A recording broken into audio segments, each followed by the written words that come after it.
meeting to order. We all rise for the saying of the Pledge of Allegiance.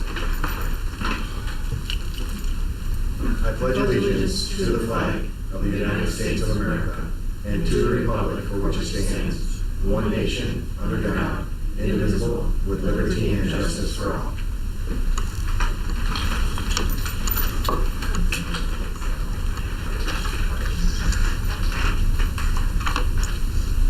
All right, first off, at this time I want to honor, we just had a reception celebrating our retirees that have dedicated how many years? 247 and a half? 247 and a half years of service to Batavia City School District. So I'd like to read off their names and thank them for everything that they've done for our kids in our district.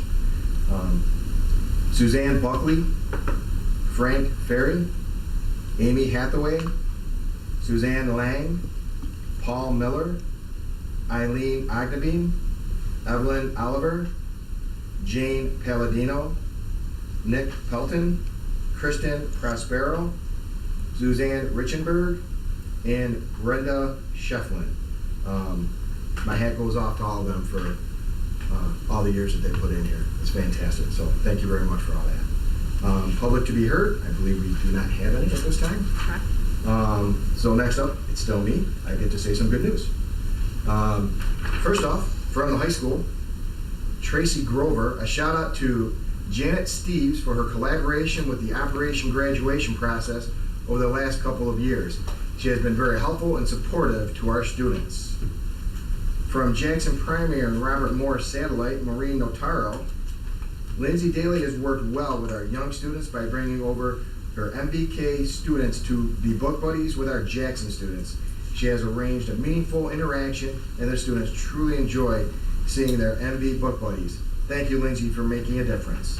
And then from the district, Julie Wazalewski, Joe Husser and I facilitate a group at the high school. His therapeutic skills are top notch. Each week, I am so impressed with his skills and how he connects with students. He is amazing. And then one other thing from Mr. Eric Knapp. I'll read it basically how he wrote it to us. Good morning. Well, good afternoon now. Gavin Fowler, a current BHS senior and former JK student, completed the final day of his work study here at JK yesterday.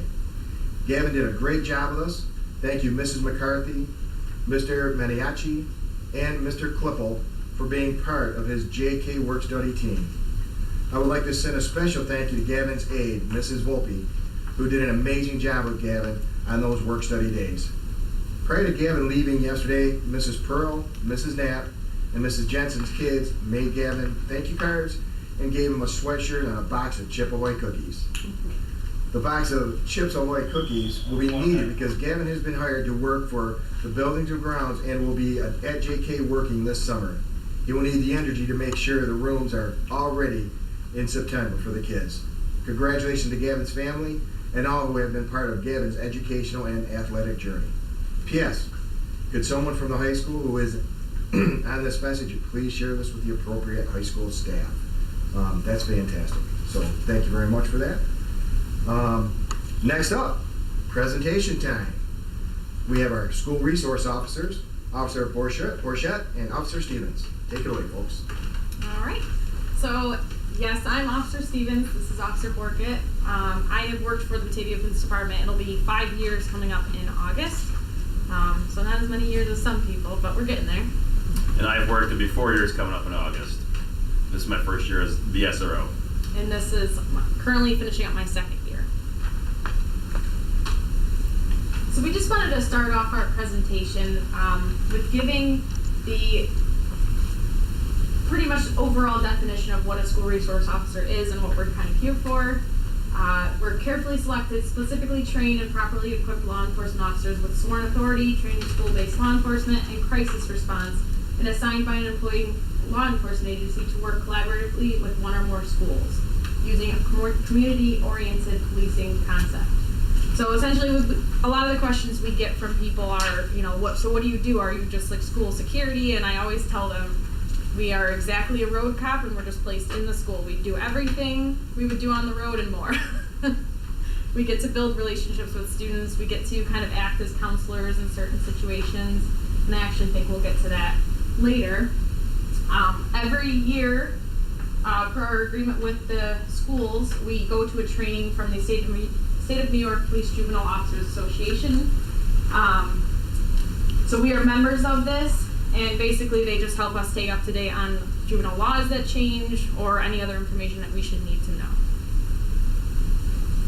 So the roles of an SRO, we wear many different hats, as you all may know, but typically the goals of a well-funded SRO program include providing safe learning environments in our nation's schools, providing valuable resources to school staff members, fostering positive relationships with youth, developing strategies to resolve problems affecting youth, and protecting all students so they can reach their fullest potentials. This is right off of a National School Resource Officer website. And then down here, the best practices of the triad concept. So the school resource officers are educators, informal counselors, and mentors, and law enforcement officers. And we did include a link down at the bottom if anybody does want to check out any other resources that they have. So we just added in some events that we participated in this year. We go to open houses. We go to, every October around Halloween time, we do the Careers in Candy at Jackson and JK. We are truly grateful for the partnership with BCSD for our Shop with a Cop program, because normally Julie Wazalewski is actually the one who helps us find all the students that we that get to participate in the program with us. The Polar Plunge, the police department officially has created their own team this year, so we're excited to be part of that. We go to family reading nights. We help deliver food at the Thanksgiving food drives. We do bike raffles. Normally the bikes are donated from our police union. We've been a part of the Galasanos Hospital Toy Drive. Community Night Out is always a huge partnership from BCSD. I'm sure some of you have probably been in the dunk tank before. Were you in the dunk tank last year? I was. Gets up your nose a lot, doesn't it? And then we also just had a Lions Club Day of Caring, where they asked for our assistance in helping students receiving bikes that they actually fixed up themselves. But we just like to put this at the bottom because we're always looking for ways to connect with students. You know, we're definitely looking for more opportunities to get in the classroom, like anything that, so the kids know our names and we know their names, is truly helpful. So just for some extracurricular events, sporting events, Maya and I have done numerous, I think all of the sporting events that Batavia City Schools offer. Football, soccer, volleyball, wrestling, basketball, hockey, lacrosse, like football, baseball, softball, and track and field. We're at all the school dances, definitely at the high school. I think you've done some middle school ones, right? Sports banquets, school plays and musicals, the Miss Batavia competition, and graduations. And I didn't put this on there originally, but also moving up ceremonies, not just graduation itself. I just came from the 8th grade one today. We just put up some examples of different things that we've done in the school year. You know, some of this is police jargon. It's what we would consider a call. You know, dealing with, we do a lot of community policing. Assist Citizen can call from anything to doing like lockouts for somebody in the parking lot to assisting somebody with a personal problem. But basically we have a large range of different types of things we handle. Like I said, pretty much anything that we would handle out on the road. If it involves the school in any way, you know, it just creates a partnership where now if students get into an altercation outside of school, they are now coming into school, and a lot of the times those problems come with them. So it kind of gives the school another resource. We get to be that liaison where they can say, hey, we heard so-and-so was involved in an incident. You know, is there anything we should be on the lookout for? And then I can either go back and either I'm getting an email from one of my co-workers, or I'm going back and looking at the call log and reading the call and being able to say, okay, this is kind of what we should expect from this student. Didn't realize what slide this was. I'm going to take over this slide again because talking about the benefits of having a second SRO, I was here last year by myself and truly grateful for having a second person this year because it is a lot more work than even I thought it would be. Just some examples of things that I've had this year, we just have more coverage. 4 schools last year was a lot for me. Even if, between all of the events that we talked about and then just building the relationships, it's kind of impossible to build a relationship with 2,100 students at a time. So adding a 5th school to that on top of it, I think currently right now, so Officer Borkett handles the high school and JK. I handle the middle school, Jackson and Robert Morris. And in each of those school buildings, we now, because we have more coverage, we have more time dedicated to each individual school building. So we know the school buildings better. I can still tell you sometimes I have a hard time finding my way around the middle school because I forget which room I'm going to. But basically you just have, you know more staff. I probably doubled the amount of people that I actually know their name and faces this year. And just a more feasible workload. I think last year between the high school and middle school, one of the first questions I think I got asked was like, how often do you get to the younger schools? And honestly, my answer was, whenever I can. It's easier now to build relationships with the school community. We have a lot more positive interactions with staff and students, which is really the goal, and that's really what we're looking for. I've had so many more people come up to me this year now that they're used to seeing my face and just saying like, oh my God, I'm so glad you're here today. And then when they get to see both of us and we're both walking around the football games and we're both handling prom, I had multiple parents come up to us at the other night while we were at prom and say like, I'm so thankful that you guys are going to be here all night, because it's just in this era, it's an easier solution to have kind of help right on hand. So goals for the 2023-2024 SRO program, like Officer Steve was saying, increase classroom lessons, just kind of being around the students more so they can know us better and we can know them better. The DARE program, I am not DARE certified, but Officer Stevens is. I love you guys. It's a standard response protocol to any situation, any emergency situation in and around the school. And then to continue to enhance proactive communication between the school district, the police department, and the community. I think we do a good job at communicating with everyone, but just to enhance that and make it more positive. So down here, we just wanted to mention the Genesee County Threat Assessment Management Team, TAM for short.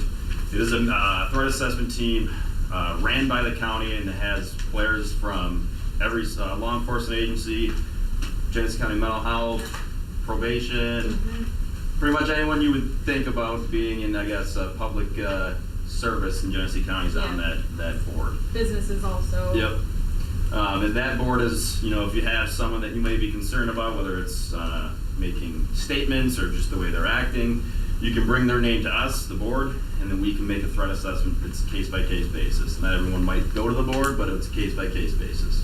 Right, and the reason why we mention it, it's just because our department's going to be really heavily involved with it, but a lot of the calls, Monroe County actually started it. It was a law that was put into place by Governor Hochul saying that every county in New York State had to have some sort of a threat assessment management team.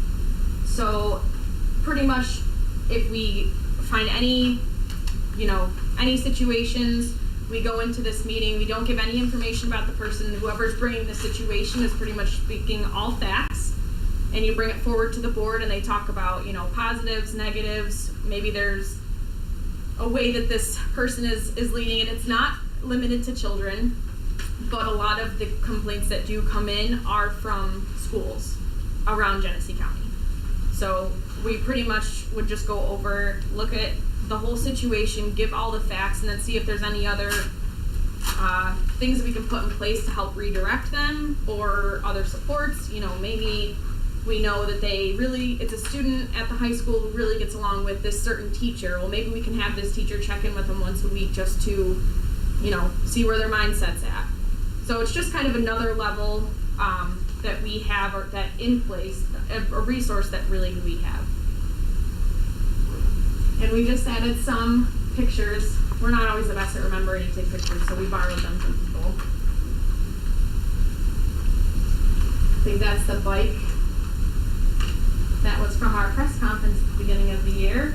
Shot with a cop and forward plunge. And that's it. Any questions? I do, real quick. How's your year been? Much better. Yeah? Yes.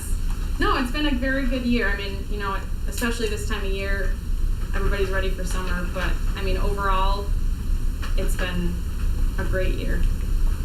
I mean, having a second one, I mean, I pretty much gave all the examples, but I can't say enough how much it's helped having a second one.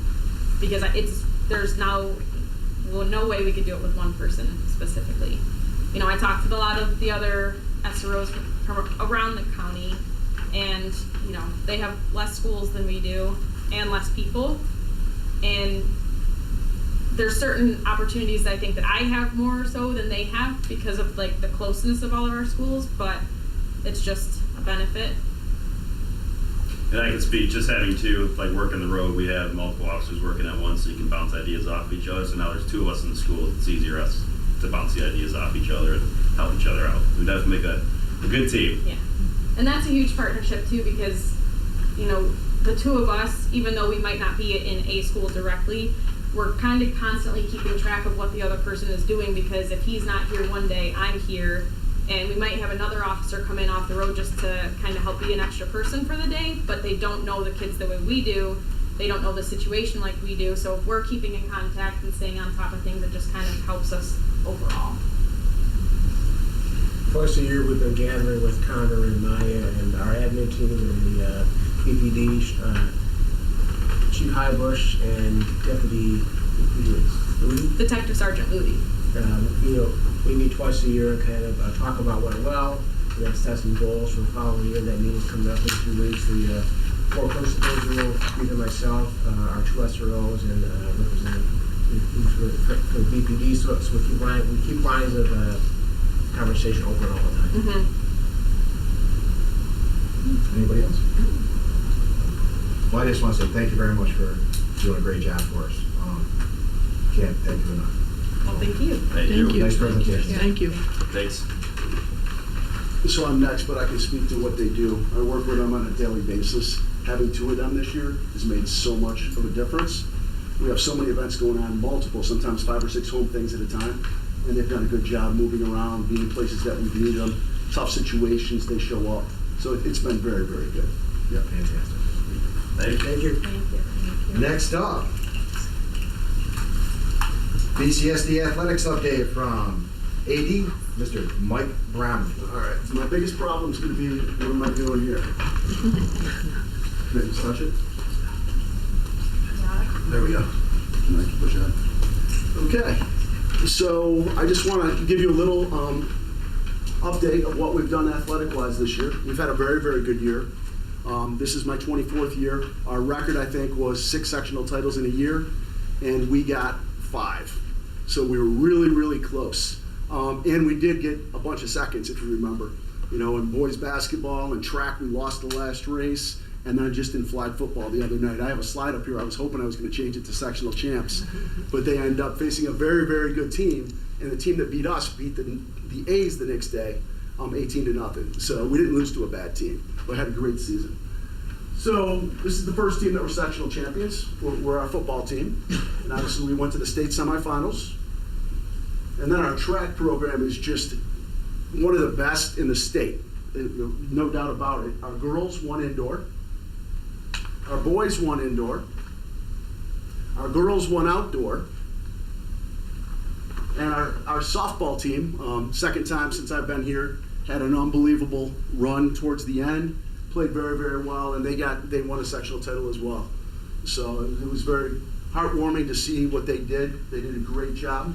And then this was our first flag football team. They were 7-0 in the regular season, and then they played a sectional game, and they won, and then we got beat in the finals. So they're young, the team that we played, a lot of seniors. So I imagine this is going to come back, that they're going to be pretty strong. And I imagine you're probably going to get, can we have a JV team? That's what's going to come next. Because we had 24 kids in the team, you play 7 at a time, so we really did have enough. But I imagine now that the 8th graders, that are going to be 9th graders, saw what happened, you're going to have, can we have a JV team? So nobody in the section has that right now, but the talk across the section is, Webster, we have 50 kids. Got to have a JV team. So that's what we're going to be looking at in the future. Individual successes, we sent 23 kids to states in track. Our bill's probably going to be pretty high, but Mr. Rosansky has deep pockets, so he'll take care of us. We also, if you remember, we had a wrestler do very well. So a lot of our individual sports did very well, and I don't have them up there individually. So this is what we offer, and you can see that we keep growing. We have all of these programs. We have one unified team, and we have roughly 84 coaches that we try to hire each year. Always a challenge to hire coaches. Probably 50% are not teachers. So you can imagine trying to work those in, trying to get them going. But we right now, I think we're in a good shape. I think most of our coaches are doing a great job, and we'll keep trying to get better. So that's my goal, is to get better, hire good people, and support them so that we have good teams. So I always show this. I've showed this forever. I got this years ago in Saratoga. So we have 52% of our kids play at least one sport. Many of them play multiple sports. And what did you play this year? 6. Yeah, and that's a school record in itself, right? So we have kids doing a lot of different things. And I always get this number from Mr. Rosansky. We have that many kids doing that, and it's only 1.23 of our budget. So you're getting a lot of bang for the money that you put into it. And this is the one, 52% of our students participated, many multiple. We've been anywhere between 39 when I started, up to 57, and we're at 52 right now. So we're pretty much between 52 and 57 most of the time. And many of our athletes have taken advantage of dual sport. I think we had 19 or 20 this spring do dual sports. So, that brings its challenges, but we just work through them and try to give kids opportunities. A couple things. I don't need that. I shouldn't have put that up there. We did survive COVID. I think we got better and started doing things better. And one of the things I just wanted to talk about, and the reason that's there, is our Huddle TV channel. Like, you can watch almost all of our sporting stuff, and we never did any of that until COVID came. So you can watch anything that happens in our high school gym. You can watch anything that happens at our stadium on Huddle TV, and it's our own channel. Now, the other piece of that's going to be is in the spring, we're going to be one of the prototypes for softball, baseball. So we're going to get the equipment, and we're going to be able to try to do that for next spring. We also thought that maybe we could take that to hockey. Currently, we're paying somebody else to do the hockey, but we might be able to get there at some point. So more opportunities in the future. Mergers and complete teams. I know this is something that I was asked about a couple years ago, so I just updated that. Girls gymnastics has pretty much stayed the same. JV and varsity ice hockey. Right now we have 3 schools. In the last 2 years we've dropped off Leroy and Alexander. We have a senior next year at Elba and a junior from Oakfield. And 2 years from now we'll just say Batavia and Notre Dame. One of the good things that's going to happen out of that is we are now a B school. So next year we're going to get to play in B sectionals because we lost a couple of the other schools. So that should help us. The only bad part about is Victor moved down as well. So good to bad, right? Boys and girls swimming, we combined with Notre Dame, and if you follow them, we've had so much success at swimming. It was a great move for us to do that. Wrestling, we combined with Attica. We're one of the top teams every year. And lacrosse, we had more Notre Dame kids this year than we've had in the past. So just a little bit about lacrosse is our Mod A program was the most competitive it's been in many, many years. We really have to keep building at that level because we have that group of youth lacrosse kids. I think there's about 100 of them that Joe Husser's running a program for. I think they're only going to get better. So we need to really focus at that lower level to make sure we're getting good experiences. We are a school of excellence, which means 75% of our teams are scholar athlete teams. To be a school of distinction, you have to have 100%. We were pretty close. We were 26 out of 28 teams. Our averages in the fall were 94.84, winter 93.61, and 94.59 in the spring. The 2 teams we didn't have make it had an average of pretty much 85. So I think our kids are doing a good job, both in the classroom. We're trying to make them be responsible citizens, and obviously doing well athletically. So that's the 3 things that we're trying to get. So we were pretty close. In the spring we had 100%, which is pretty cool.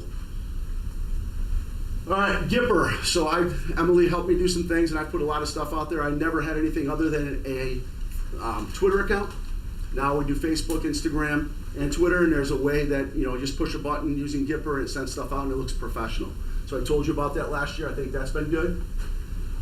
With the expansion of everything we've done with the support of the board, looking forward to the athletics program assistant that can help with some evenings, weekends, and some of the other duties to try to learn a little bit of the job. So I think that's going to be a great move. And then Jason wanted me to bring this up. That's a sportsmanship initiative. Can't read it. I'm just going to quickly go over what it is. So for many, many years, if you were a coach or an athlete and you were thrown out of a contest, you had to sit the next contest, mandatory, and you'd meet with the athletic director. We put a plan together, and if it happened again, it would be 2 contests. And hopefully we don't reach that very often. Well, they're doing something like that for parents next year. I don't know what that's going to look like. I'm only going to tell you that we have a lot of work to do. So I'll be working with other athletic directors. I'll be working with Section 5 in New York State to make sure that we are in line with what other people are doing. And one of the things is when they go back, they may have to come back and take a class on the National Federation of High Schools. And one of the classes is about being a spectator.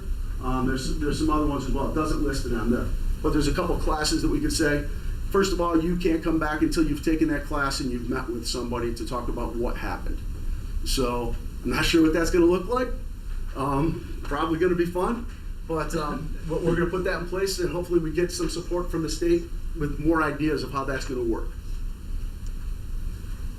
And this piece is, let me see if I can do that here. I like to always just show you this to remind you how to get information. So if I go here and I go to athletics, this has everything that you possibly can need. This is if you click there, it shows every practice, everything when a gym or something's being used. So we always have that there. You click on this, it shows all of our contests, where the numbers are. You can get to our touch wall, you can get to your Huddle TV station, and all other information around the left side. So I can take you to our touch wall, and I've showed you that before. This is outside the gymnasium. And this also can be done, this isn't a good view of it, but it lists our day's activities, photos, we have our Hall of Fame in there, we have all of that stuff in the computer. So everybody can have access to it from a computer or from the wall outside the gym. It's neat seeing kids go to lunch and looking back and they're seeing somebody from you see it, right? Yeah, so we're doing a good job with that. There you go, it finally popped up. So that's what I have for a presentation. Does anybody have any questions? Yes. I can't tell you how many veteran women have told me they wish they had flag football when we were in high school. Yeah, I'm sure. It is really fun to watch. It is. It is a lot of fun. My stepdaughter's going to play next year. She can't wait. Like, it's one of those things that I think is going to really go. I would have to say our girls programs have really come on strong. They're doing a nice job, Julia. We're getting better. There's certain places we have to improve, but we're doing pretty well. And with the increase of the number of sports that are, do you ever get home? No, that's why that assistant position will be, because I can't last forever, and the next person's going to need help as well. Right. So it's a good move by this board to be able to look into the future, to say that, and you know, I've lived here, right? So yeah. Good thing my wife loves sports, because she's had everything with me. But because that's what people ask me, it's a lot. Is the athletic director here? And I'd look around and I'd say, yeah, he's here, but do you realize there's probably 6 other events he could be at? And sometimes I'm doing the clock, because it's tough finding workers. Yeah, so every flag football game I was up in the booth, and nobody really saw me. Right? I was up trying to do some of those things to make it happen. Well, I appreciate your effort. Thanks. I appreciate you acknowledging that. Just a quick question. Yeah. You've got fall sports. They're going to start. Yep. Very quick. Yep. Than you think. The football the 19th, and everybody else on the 21st, modified on 28th. Just put that together today. Yep. You looking good, coach-wise and everything? I mean, I know you said, because sometimes you struggle with. Yeah, I've got probably 4 positions to fill. It's not too bad, is it? No, it's not bad. I've like almost 30. Yeah, I've got 4 to fill. So that's one of the deadlines was today to get information in, so I have to look through that and interview and do those things. Okay. Yep. We're okay. sometimes they got to know people to ask them to coach, because it's one of those things. It's tough. It's 3:30. That's tough for somebody that's not a teacher, right? Or even if you're a teacher and live in Buffalo or Rochester, that's tough. So, Any other questions? all right, Mr. get Brown, the car. thank you I'm very going to go much, to Mr. soccer Brown. right now in special court. Thank you, Mike. Thank you. All right, next presentation is strategic plan update. Dr. Molly Corey. Take it away, Dr. Corey. I don't know where the clicker went. Mike Stolen. Mike took it. Mike Stolen. Better get my. All right, go grab him. Oh, I got it. I just hit it. All right, so June is a really good month to reflect on what's happened in the year. It's fresh in our mind, and we just finished the first year of our strategic plan, and it's exciting to come to you and share some of the highlights from what's been happening. Our mindset really is on continuous school improvement, and improving systems, and it's slow and steady. It's not any silver bullet that's going to change things. It's working together in the four goal areas to show that. The first goal area is about safe and orderly school environments. That really looks and sounds very different in each school environment, and it's important for schools to take on what they want to do in their school. So what we do is we use the SEL teams to really help bring that to life. And we have some highlights from all of the schools. With that, though, we've broadened our definition on what safety means within the schools, and there's many entry points within the plan that schools could choose from. So while the SEL is important from day-to-day basis, we want to keep people growing and learning. And this year we had some professional development related to diversity, equity, and inclusion. We had the Lavelle Brown series. We had an expert come in and talk about etiquette bloopers for the LGBTQ plus environment, and the Emoji Club, honestly, was an entry point where kids gave us some ideas of what was important to them here at the high school. Some highlights and accomplishments can be seen in all of the things that happen on a daily basis. Jackson and John Kennedy had a special event this year on the SEL Family Nights. It was very well received. Families learned about the circle process and how we use that with kids to really engage in conversations, and we'd like to bring that to a wider audience, so it's shared as a highlight. But certainly all schools had things going on. Hearing the student voice to help broaden that definition has helped at the middle school and the high school. We use survey information, and we want to just keep building on the strengths. Chris Merle is the director of the School Violence and Extended Day School Programming, the SOAR program. She's working with the SEL teams to do survey information across the stakeholder groups, and they're using that to help with their summer planning. We have monthly survey from our baseline that's telling us that we are trending in the right direction. If you look closely at the numbers, you can see that in nearly every category, we have more strongly agree and agrees than we did in our baseline information. We'll continue to ask these questions across the stakeholder groups, and we actually break it down by building, so each school can use the information to help guide their planning.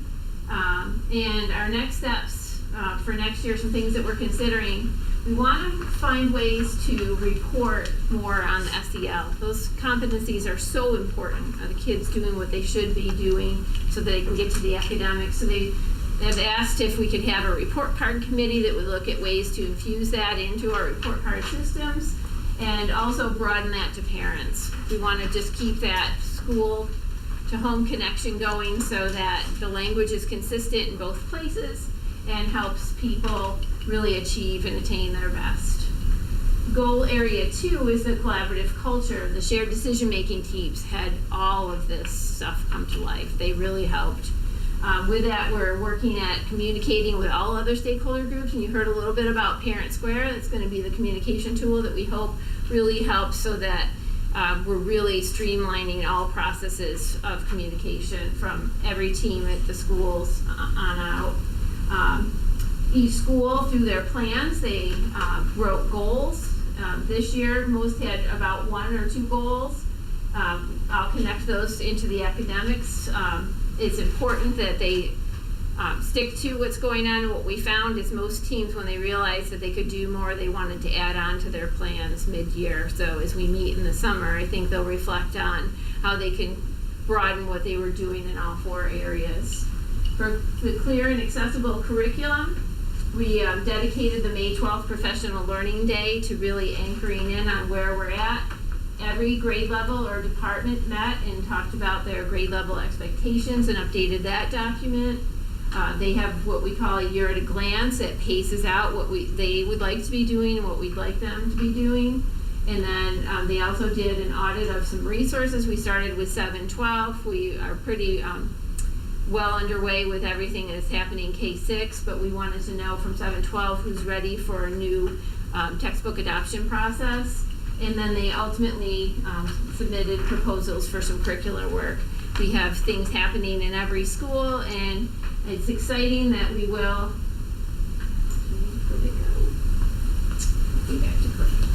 Web page. We're going to be working on everything that we do in the summer and with the instructional leadership team to document what we have.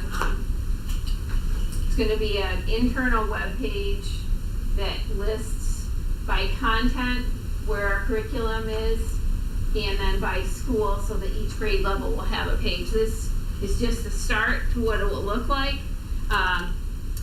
We've had a lot of turnover in the last few years, new teachers coming in, every school's hired. Some had new programs like the preschool program at Robert Morris, and then other schools just, it's just the nature of the beast right now in education. The new hires, when they come in, they'll hear from their team leader and their principal where things are at, and then they'll meet some colleagues. So the reality is we're trying to put all of the resources into one place. So if you teach kindergarten, we want you to be able to go here to this internal page, kind of get to all the nuts and bolts of kindergarten. It's going to be cross-referenced not only with the grade level, but also with contents, so that we can continue in the plan with the vertical alignment. It's exciting to think about everything being here. It's going to take us a little bit to get it going, but the shell is here. We've never had anything like this, and then we just think it'll grow over time and really be a valuable resource, not only for new teachers, but for each school team as well. Let's flip back to my presentation. Our survey data here, again, tells us that we're trending in the right direction. People are feeling like we're moving in the right way with the resources that we're using and how it's documented. And then we'll continue to populate on the website. And what anchors us in with that curriculum is the instructional focus. The last goal area is effective teaching in every classroom.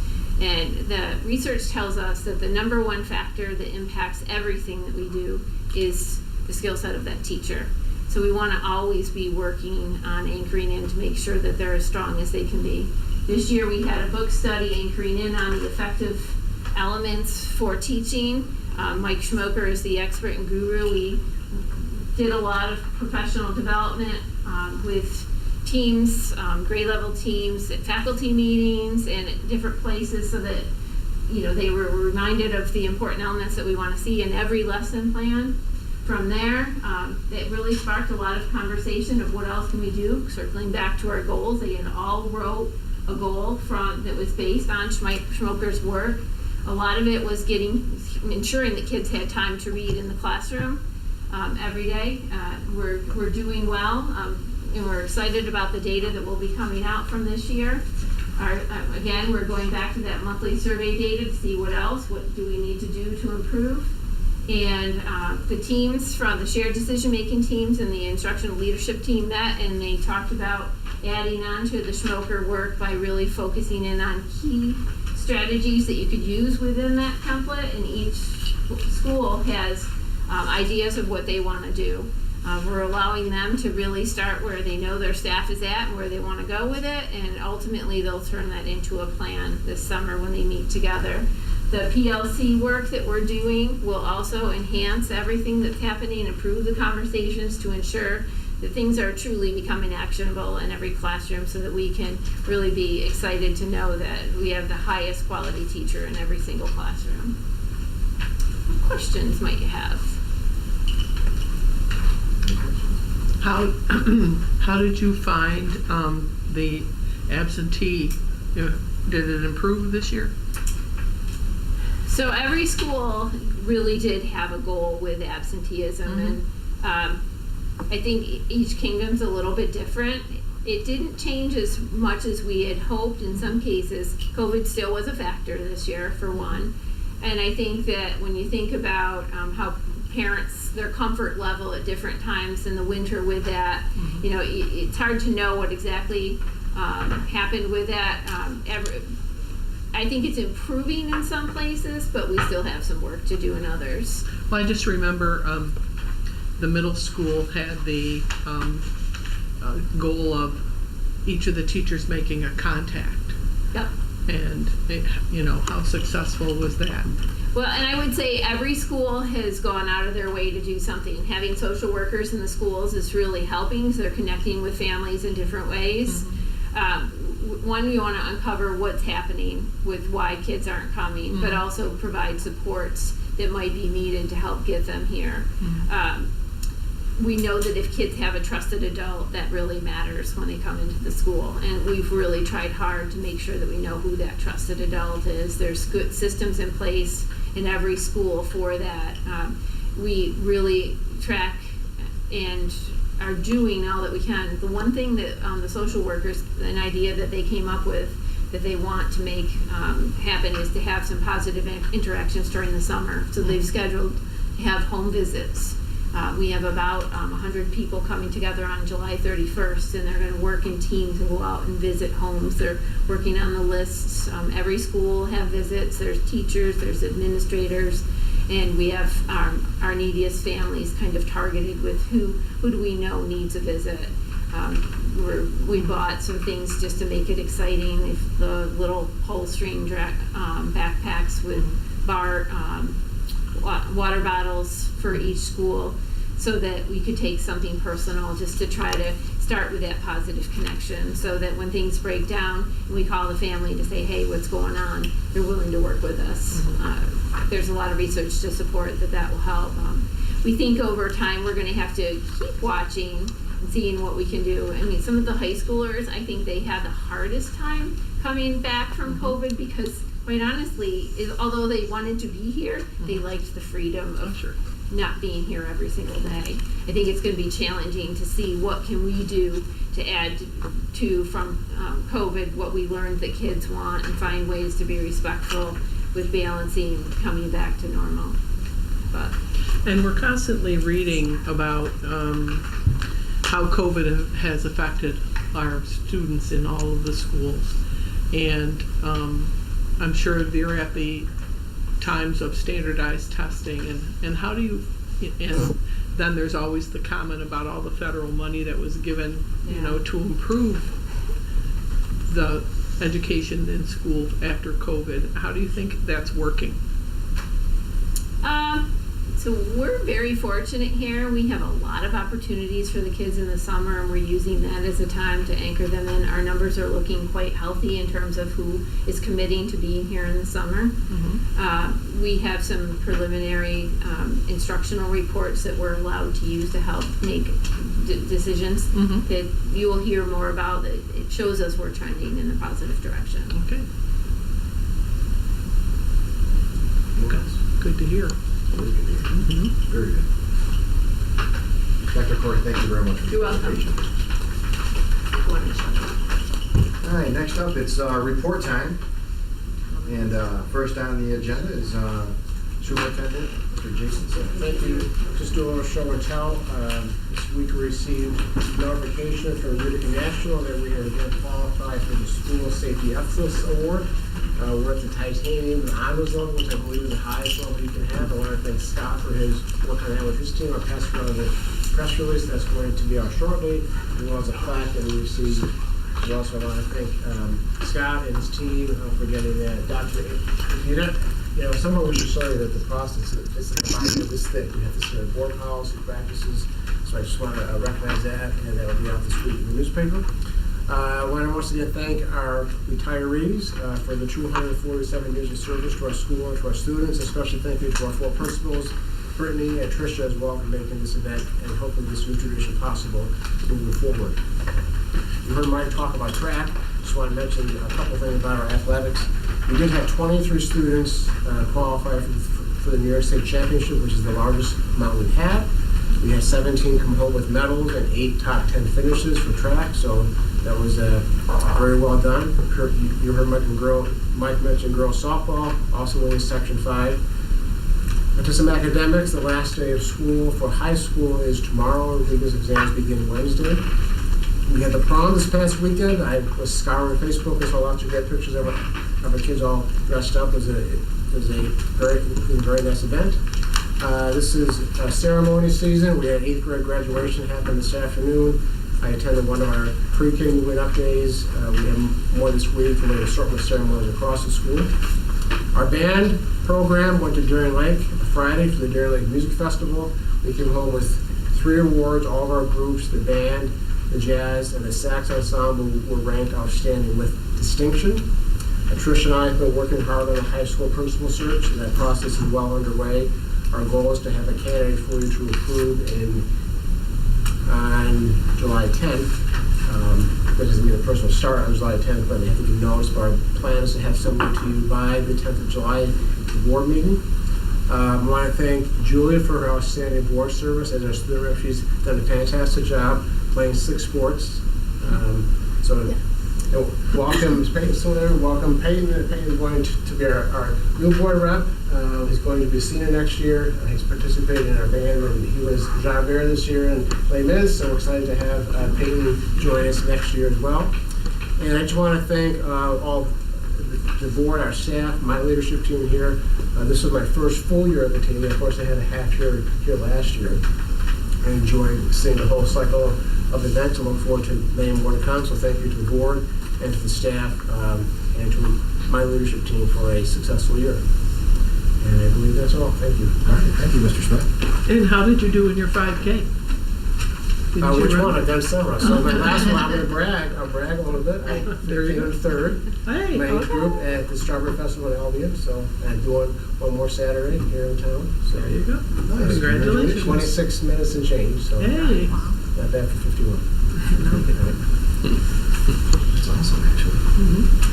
All right, next up is our student ex officio report from Miss Julia Petrie. I'm going to ask Julia just to hang on for a second. Peyton, stand up real quick. Again, this is Peyton Wohler. He will be with us for our 2023-2024 season. Looking forward to having you on board, sir. I'm looking forward to it too. Good. And then, Julia, I just want to say thank you for being with us all year, putting up with us. And congratulations on a fantastic athletic year. I'm sure you've done great academically also.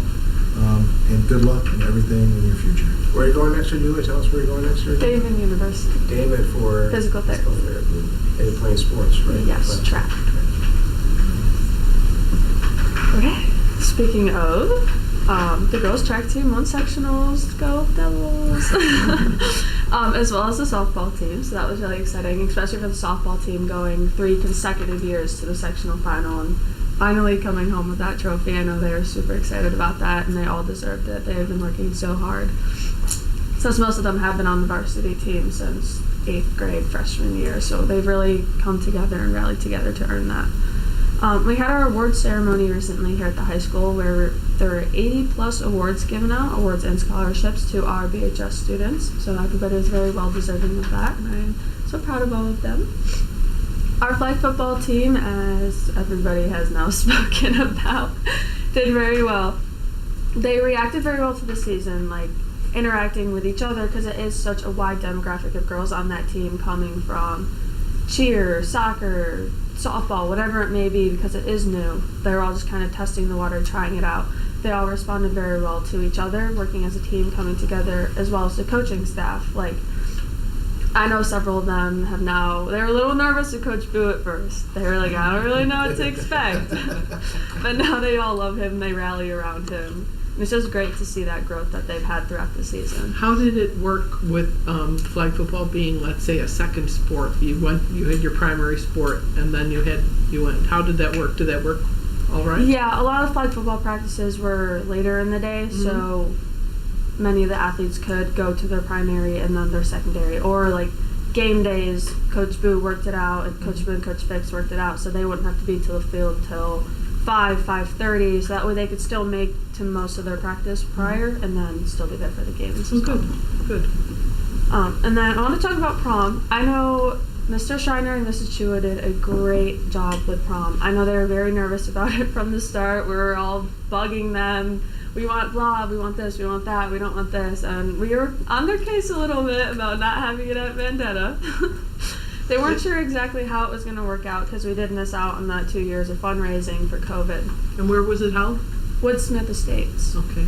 So they did do a very good job of putting it all together. I couldn't have asked for a better senior prom, especially after everything that's been going on with COVID and all lack of funding, that stuff. But it was a really great job, and I am very happy they were able to come together and do something special for us. And then moving on to track, our boys 4x1 went to states, and they also broke the school record for that. So that was really exciting for them. And then the boys 4x4 also went to states. They broke the school record in state qualifiers, and then they broke the state record again at states. I mean, they broke the school record again at states. So that was Ryan Dillon, Cody Harloff, Nate Canali, and then Cam Goffalo. And then we sent all 3 of our girls' relays to states, and we sent individuals Campbell Riley, Nate Canali, and Sheldon Saberling. And I'm pretty sure all 3 of them medaled, if not 2 of the 3, but either way, they all did really good there. Welcome, Peyton. You are going to do great. Very outgoing kid. I was in mock trial with him. He's a hoot. I love him. So you're going to do great. I'm so excited for you. And then I just wanted to thank you all for having me this year. Brittany, you have been nothing but amazing towards me, making sure that I have all my stuff in on time, or being generous when I do have to leave early or whatever it may be, can't come, whatever the circumstances may be. And I wanted to thank all of you for welcoming me in and just having open arms, because it's scary at first, a little bit intimidating, but just sitting here and learning and knowing that all of you are really here because you want to be here and you want to see us all be successful, it really helps me embrace this role and makes me feel a little bit more confident and comfortable. So thank you all. Thank you. Last but not least, I thought I saw something posted today. Primetime Baller Female Athlete of the Year, Miss Julia Petrie from Batavia Central School District. Yes. Thank you. Thank you, Julia, for everything. Next up is consent grouping of consent items. Can I have a motion, please? So moved. Mr. Eagle, can I have a second? Second. Ms. Benedict, are there any questions or comments? Nothing? Good. All in Motion. favor? Aye. Aye. Any opposed?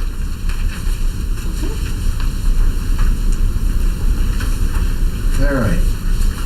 Now we're on to discussion and or other reports. Do any board members have anything they would like to bring up? Any comments or anything you'd like to talk about real quick? No? Okay. The administrative reports for curriculum operations of the business office are on the board docs. So everybody's more than welcome to look at those. They're for everybody to look at. And now at this time, we need to go into executive session. The call for executive session is I'm going to need a motion to discuss matters relating to the medical, financial, credit, or employment history or a particular person or corporation, or matters leading to the appointment, employment, promotion, demotion, discipline, suspension, dismissal, or removal of a particular person or corporation. Can I please have a motion? So moved. Mr. Rigo, a second. Mr. Roll. Vote please. All in favor? Aye. Any opposed? Okay. We are now in executive session. We will not return.